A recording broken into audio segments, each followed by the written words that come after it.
Nako, ang sarap naman talaga mag-travel mga kaibigan. So, ayan mga kaibigan, papunta na naman tayo doon sa Mayon Volcano. Ayan, nakikita nyo guys, napakaganda, napaka-perfect na pasyalan ngayong tag-init. So, gusto nating bisitahin yan dahil medyo matagal naman na panahon hindi tayo nakapunta dyan. Ilang taon na naman ang lumipas at ngayon lang yung pagkakataon na mabisita naman natin ang Bulkang Mayon. So yan guys na tinatahak namin na yan ay paakyat na yan sa Bulkan ng Mayon.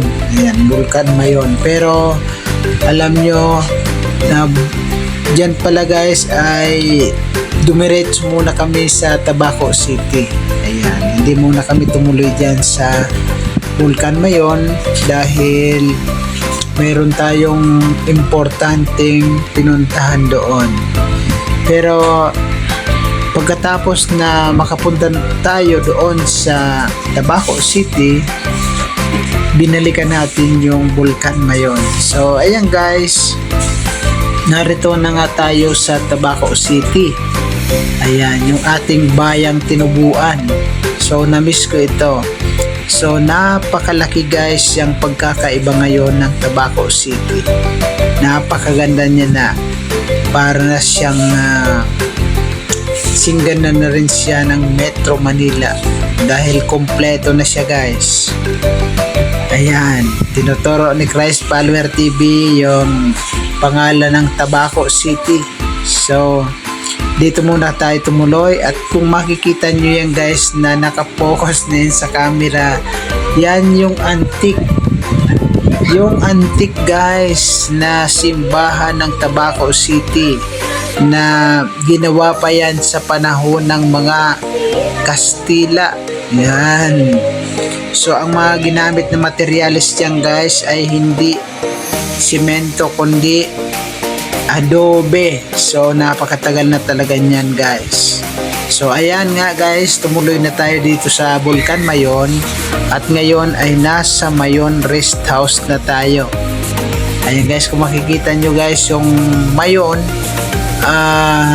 akala mo nasa kalahati ang kanyang guys, pero ibang bundok yan guys. Kaya kapag panahon na nagkaroon ng eruption yung Mayon Volcano, safe na safe yan guys yung Mayon Rest House, kasi pag tinignan mo sa baba parang nasa kalahatian ka na, pero ang katotohanan niyan guys ay hindi pa, dahil iba guys na bundok yung Mayon Rest House na yan na napakaganda.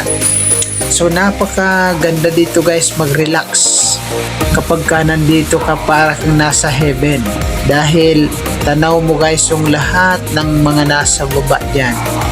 Kitang kita mo guys yung mga nasa baba, makikita mong napakagandang tingnan, napakagandang tanawin. So kung gusto mong mag muni-muni dito sa Bulkan Mayon, sa Mayon Rest House, so welcome po kayo. Ang mga turista dito guys, walang entrance fee dito guys, ay libre lang mamasyal dito. Marami dito pwedeng mga souvenir ng mga gawa dito, mga produkto dito. Ayan, makikita nyo guys, ayan, binidyohan ko guys yung baba. So para kaming kapantay na ng ulap na yan guys na nakikita nyo. So para talagang nasa eroplano ka lang kapag ka ikaw ay nandito sa Mayon Rest House, dahil ka-level mo yung ulap. Ayan guys, so nakikita nyo yan guys, ka-level mo yung ulap. So ayan guys nga, masyal ka ma dito, at yung pasyal namin na yan guys ay nandoon naman kami sa kabila ng bulkan na yan guys, yung tinatawag na Masaraga, Mount Masaraga. Ngayon makikita nyo guys yung tubig na dumadaloy dyan, yung sapa ay talagang hindi mo pwedeng i-miss na puntahan yung mga sapa na yan, mga batis na yan guys, dahil napakasarap, parang sarap maligo dyan guys sa lugar na yan. Malamig yung tubig. Sa ngayon na summer, ngayon tag-init, talaga namang swak na swak. So ayun nga guys, sa paglilibot namin, bumalik kami doon sa Mayon Rest House. Ayun o, nakalagay dyan I love tobacco. Kasi guys, yung rest house na yan guys ay sakop pa yan guys ng tobacco. Yung rest house na yan, Tabaco City. So siguro mula doon sa cruising, no guys, hanggang dito sa tuktok na to ng pasyalan na to ng Mayon Rest House, siguro mga 19 kilometers away doon sa National Road. So kung makikita nyo yan guys, parang napakalapit lang pero lumalayo siya kasi ang kalsada niya is maraming paikot-ikot. Parang ano guys, parang bitukang manok. Yung ganyan siya, ganun ang itsura niya. Kaya malayo pero kung tatanawan mo is malapit lang. Pero lumalayo dahil doon sa paikot-ikot na estilo ng kalsada dito guys. So ayan, nakikita nyo yung guys, yung hotel yan sa baba na yan. Pwede kang mag-overnight dito na matulog, no guys, na very relaxing at malamig yung lugar guys. Na makikita nyo guys yung kakahuyan, talagang very pinipreserve dito guys, bawal magputol ng kahoy dito. So ayan na nga guys, dahil nag-enjoy na kami doon sa itaas, na kitang-kita namin yung baba. Ayan, pauwi na naman kami niyan guys dahil meron pa kaming ibang pupuntahan. Ayan, yung falls naman doon sa kabila ang gusto naming mapuntahan.